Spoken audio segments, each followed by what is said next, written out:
We had spent a month at idyllic Bali-Witu plantation, as guests of Hermann and Barbara, managers of the plantation. With a few weekend sails with them to neighbouring islands. But now it was Christmas, and time to move on. Hermann and Barbara decided to sail with us to Rabaul over the Christmas-New Year break. With the light conditions, we decided to head directly to Kimbe. Hermann had friends there he wanted to see.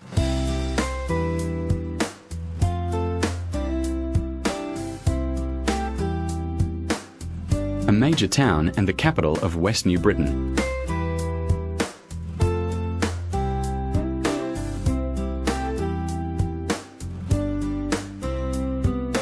Kimbe to Wulai Island.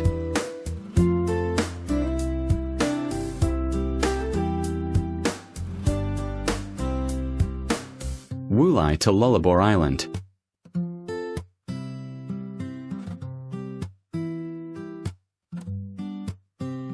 Mount Ulawun, an active volcano viewed from Lullaby. Across to Ulamona.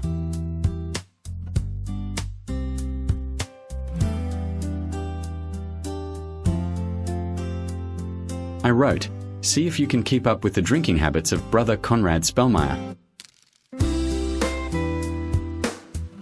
Barbara, having an aunt as a nun on Unea, gave us an intro here.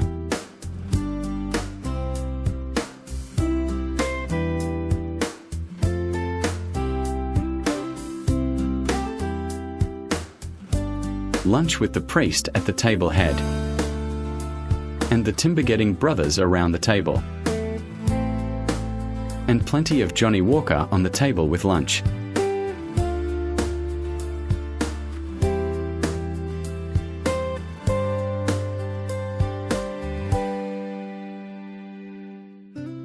Brother Conrad took us to the lava flow of the most recent Ulawun eruption.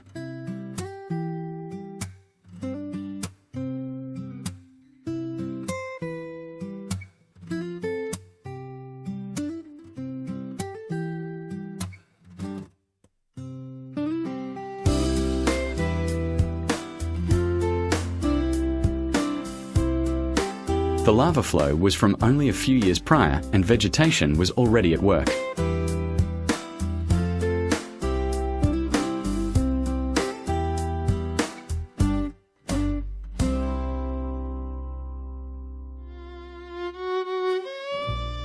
At the terminus of the flow.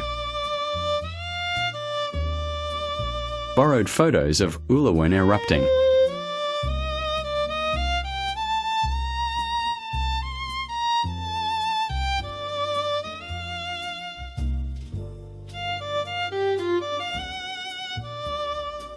Ulamona to Pondo Harbour. Pondo to Tokasup Bay.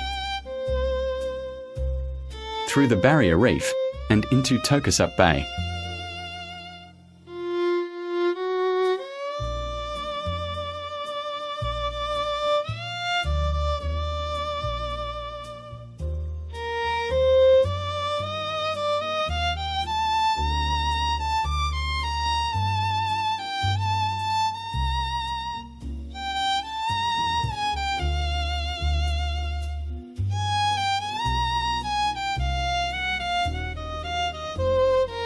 Tokasup Bay to Rabaul. A few dolphins racing in to play at the bow.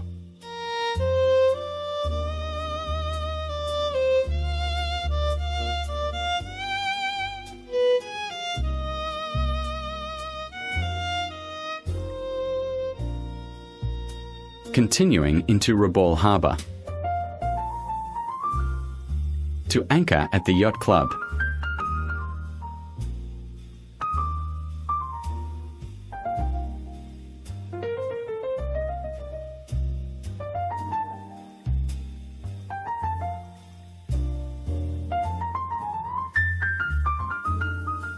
Looking toward Rabaul Yacht Club.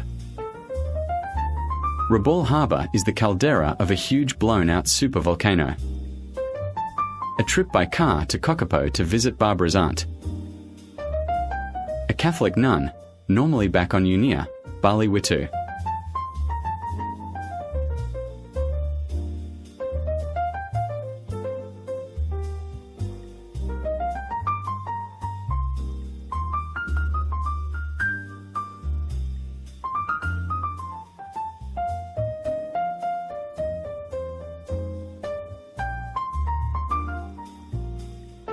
A sail around the harbour with some of Hermann's friends.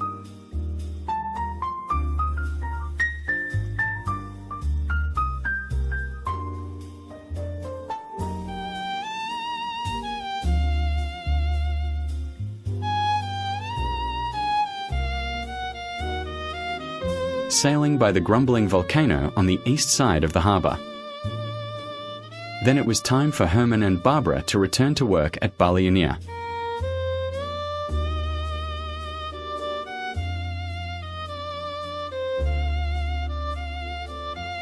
In 1978, Hermann moved back to Australia and later became a researcher, practitioner, and educator in the field of psychosomatic therapy, the connection between mind, psyche, and body, soma. We checked out the Rabaul market.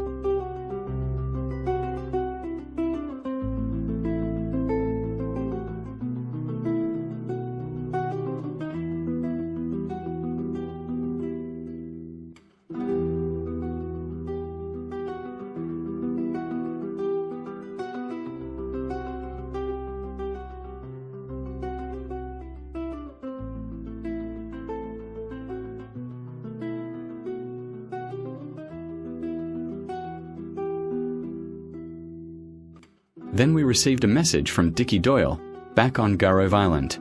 He wanted me to install a new motor in his yacht. Next, we returned to Garove to do this work for Dickie Doyle. First, install the new engine. Then some building work.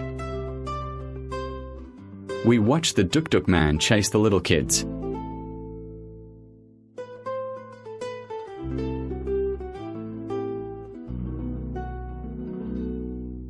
Some background wartime history of Rabaul. In 1942, Rabaul was only defended by a small contingent of Australian troops, when a large force of 5,000 Japanese invaded and took control. They established a major base with the deep-water harbour, over 100,000 soldiers and many airfields. They and their slaves built over 400 kilometres of tunnel. In the surrounding hillsides and ancient volcanic caldera walls, to house equipment, command centres, hospitals, etc., to give protection from any Allied bombing. However, when the Australians won at Alator, Kokoda then Popondetta, the US was able to establish forward base airstrips at Dobajura and Oro Bay, and eventually commenced the bombing of the Japanese at Rabaul.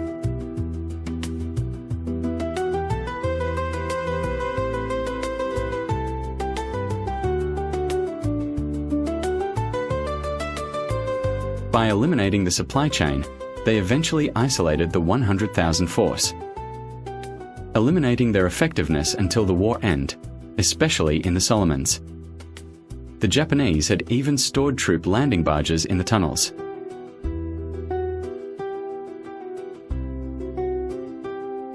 An after-surrender photo of Japanese equipment collected at Rapopo Airfield. Now, back to sailing to Garove Island.